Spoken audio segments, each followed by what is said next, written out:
अस्सलाम वालेकुम, मैं हूं साबिर पाकिस्तानी और आप देख रहे हैं पाकिस्तानी टीटी।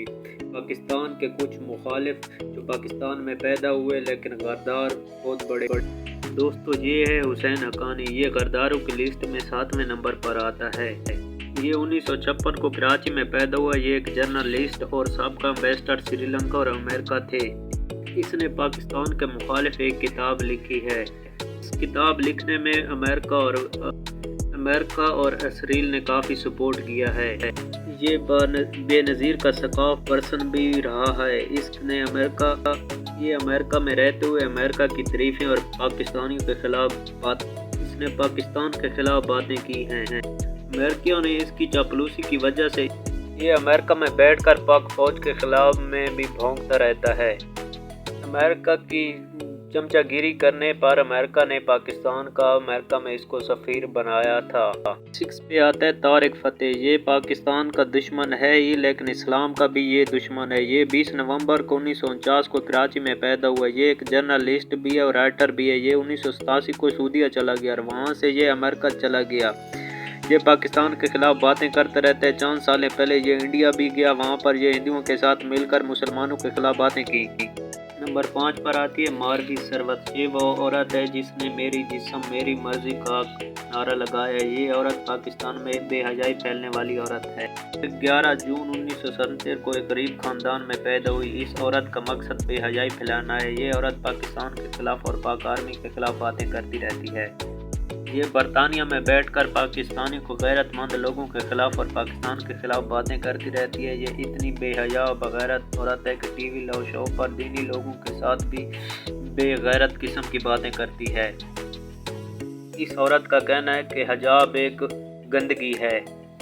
नंबर 4 पर आती है गुल बुखारी। दोस्तों, ये एक ब्रिटिश जर्नलिस्ट है। ये 1966 में पैदा हुई। दोस्तों, गुल बुखारी के वालिद पाक आर्मी के मेजर जनरल थे जिसने पाकिस्तान के लिए बहुत सी जंगें में हिस्सा लिया। ये औरत पाक आर्मी के खिलाफ बयान देती और पाकिस्तान के बहुत खिलाफ है।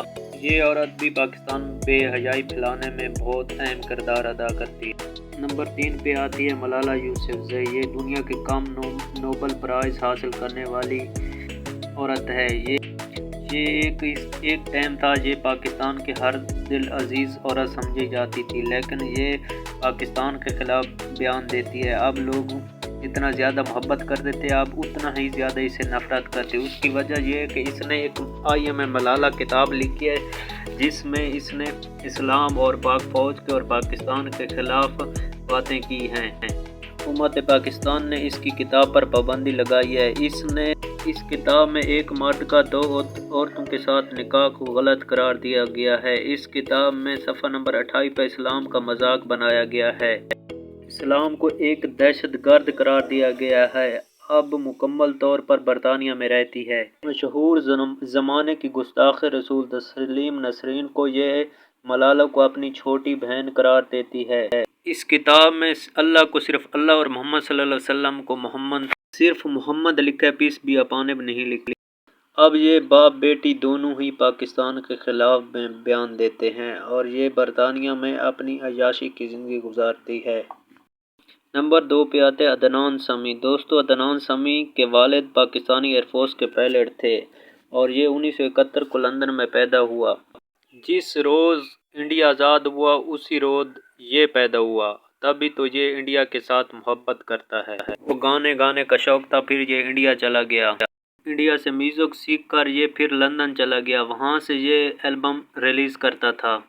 2002 में फिर ये इंडिया चला गया और फिर ये उधर विज़िट वीज़े पे रहा। उसके बाद जब 2015 में मोदी की हुकूमत बनी तो ये इसने नेशनलिटी के लिए अप्लाई किया और फिर ये इसको शनाख्ती कार्ड मिल गया। भाई, बेटा और इसकी माँ अभी भी पाकिस्तान में रहती है।